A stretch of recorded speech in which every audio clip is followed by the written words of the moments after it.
విజయవాడ గుంటూరు రోడ్లో ఉన్నాము. ఒక ఈస్ట్ ఫేసింగ్ 100 స్క్వేర్ యార్డ్స్లో ఉన్న ఇండిపెండెంట్ హౌస్ ఇది. చాలా బ్యూటిఫుల్గా కన్స్ట్రక్ట్ చేశారు. 30 ఫీట్ రోడ్ ఫేసింగ్లో ఉంది ఇది.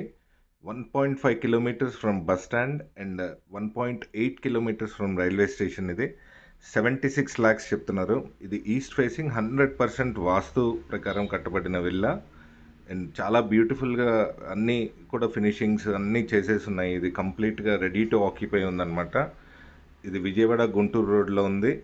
East facing 100 square yards 21x43 దీని డైమెన్షన్స్ వచ్చేసి. బట్ చాలా బ్యూటిఫుల్గా ఉన్నాయండి రూమ్స్, కలర్స్ అన్నీ కూడా. మీరు చూస్తే ఈ lighting everything is very beautiful. It's good deal. 76 lakhs independent house, Vijayawada Guntur road, east facing 100 square yards, 30 feet road facing, 1.5 kilometres from bus stand అండి.